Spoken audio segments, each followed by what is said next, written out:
Today we are going to learn about the potential energy stored inside the spring. Okay, now the spring, there are two ways of placing the spring. You can either place the spring horizontally or you place the spring vertically. So if you place the spring vertically, then the weight mg plays an important role in the equilibrium. But if your spring is placed horizontally like this, then the weight has no part in the stretching or the compressing of the spring. Okay, right. So there are two ways of storing energy inside the spring. One way is to push the spring to the side. Right? This is the spring. We're looking at this one. One way is to push the spring to the left hand side, and the energy is stored, the spring is compressed and the energy is stored inside the spring. Another way is to pull the spring to the right, or we stretch the spring. So stretching the spring also store energy inside the spring. Okay, right. So we are going to look at this case where the spring is compressed. Now, before you do anything to the spring, this is the natural length of the spring. That means the spring in its natural state, it is neither compressed nor stretched. So at this position, the extension of the spring is zero. That's why they put here x equals to zero. That means if you look at this point here, okay, if you look at this point here, this is the equilibrium position or the equilibrium point. I mean, at this point, the spring is neither compressed nor stretched. Okay, so it's at the equilibrium point. At the equilibrium point, the extension of the spring, that means how much you pull or you push the spring, that is the compression of the spring. Right? This stretching of the spring or the compression of the spring is zero. Okay, so you can also say that the position here is zero. You can look at it in many ways. Okay, in the second diagram, we push the spring using a block. Right? It's just an object. This block has a mass of m, and we push it towards the left. In this way, the spring would have shifted, the end of the spring would have shifted a position of x. So this x, we call it the compression of the spring. Earlier on, at this position, the compression of the spring is zero, and we say the position is also zero, the displacement is zero. But in the second diagram, we say the compression is x. That means the spring moved shortened. Okay, if we can say that way lah. Actually, it's not shortened. I mean, moved a distance of x. Okay, moved from the zero position, it moved to the left a distance of x. So this distance x, you can call it displacement, or you can call it the compression of the spring. Okay, if you look at the third picture, from this position, the compressed position, we release the mass. We no longer prevent it from moving by using our hand. So we move away our hand, then the spring will push back. And when the spring push back, it will move until its original position, where the compression or the extension is zero. So it will go back to its equilibrium position. Oh, during the process, when the spring is released from its compressed state to the equilibrium state, it will push the block away from the spring. So the energy, the kinetic energy of the block comes from the potential energy that is stored inside the spring. So in other words, you release the potential energy from the spring, convert it into the kinetic energy of the block. So you see that the block M will be moving with a velocity of V, but we don't know what is the velocity. Initially, we know the block is not moving. The initial kinetic energy is 0. The final kinetic energy, half mv squared, depending on what is the value of V. Any questions so far? No question, sir. No. So we know we are going to compress the spring. When we compress the spring, energy is stored in the spring. And when we release our hand, the spring will move back to its equilibrium position. And when it moves back to its equilibrium position, the potential, the elastic potential energy that is stored inside the spring is converted into kinetic energy. Okay, so now we look at how to calculate the energy stored inside the spring. How to calculate, right? Okay, okay. Now the force that we use to compress the spring, we call it Fs.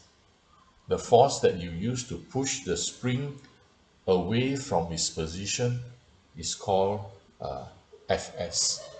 Now this Fs, the force that you apply, is not constant.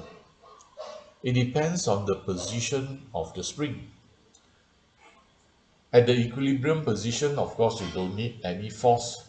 But as you move more and more towards the left-hand side, that means as you compress the spring more and more, you need a bigger or a larger force, right?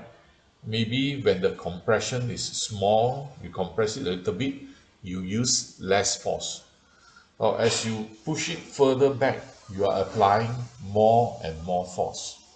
So this force that you apply to compress the spring, or in other cases when you stretch the spring, is not constant. The force that you apply is not constant. It is actually proportional to the compression of the spring, the X there. So we say that this F is equals to negative Kx, right? Where K is a quality of the spring. It depends on the hardness of the spring. So if the spring is very hard, then the value of this constant K is very high. If the spring is soft, that means you can compress it easily, then the value of K is small. Okay, yeah. So this is the spring constant. K is actually the spring constant. So again, the force that we use to compress or stretch the spring depends on the how much distance you move. The bigger is the distance, the bigger is the force. This force is not constant. It depends on how much distance you move from the equilibrium position. Another factor that determines the force is the spring constant K.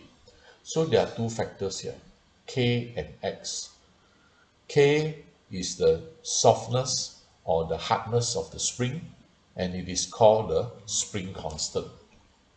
X is the displacement from the equilibrium position, from the neutral position, where no force is applied.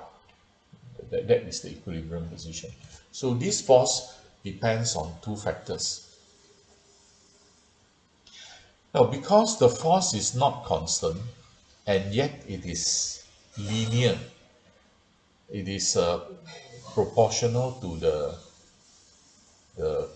displacement, and it is proportional in the sense that it's linear, not the square of the displacement, then we can actually find the average force. So the average force used to compress or stretch the spring is like this, okay? F bar. The bar at the top means the average. So F bar is actually the initial force, which is 0, and the final force, you add them together, you divide by 2. So that will be the average force you apply throughout the compression from the start until the end. So this is the average force. So you can assume that we are applying this amount of force throughout the compression process. Okay, but at the equilibrium position, the force is actually 0. Then we put 0. The initial force is 0. The final force is negative kx. It is from here, right? So the final force is negative kx. So you add the two together, you divide by 2, so the average force is negative kx over 2. Then you may ask, why is it negative? Very simple. Because you are compressing the spring in one direction, but the force is opposing your direction of motion in the opposite direction. So if your displacement is positive, then the force is in the negative direction. So you have negative kx. The force is negative. So until here, this one, until here, until here. So far, any question or not? No question, sir. No question. Now, what we are doing here is actually we are trying to find the average force used to compress the spring. That's all. So the average force is the initial force plus the final force divided by 2. And why is it possible? Just add the front and the back divided by 2, because it is proportional linearly. So it's actually proportional to x only. So the force is actually proportional to x, then you can find the average like that. But if the force is not linearly proportional to x, then you cannot do like that, right? So, okay. So the compression of the spring is kx. Next, we want to find how much work is done in compressing the spring. And by the work energy theorem, you learned earlier, the work energy theorem. So how much work is used to compress the spring? That is the amount of potential energy, elastic potential energy stored inside the spring. If only we can find the work done in compressing the spring. So we proceed to find how much is the work done by the spring force. Right? How much work is done to compress the spring? Oh, we start off by using work done is the force multiplied with the distance. So this is our definition of work done in physics. The force multiplied with the distance. However, the force is actually this one, half kx over 2. So half kx over 2 multiply with x again, it becomes half kx squared. So this negative half kx squared is the formula we are going to use to calculate the energy stored inside the spring. It is also the work done using your hand. It is also the work done in compressing the spring. How much work is done in compressing the spring? That is the amount of energy stored inside the spring, provided there's no friction. We assume that there's no friction between the surface of the the bottom surface, and the object, okay, provided there's no friction. So if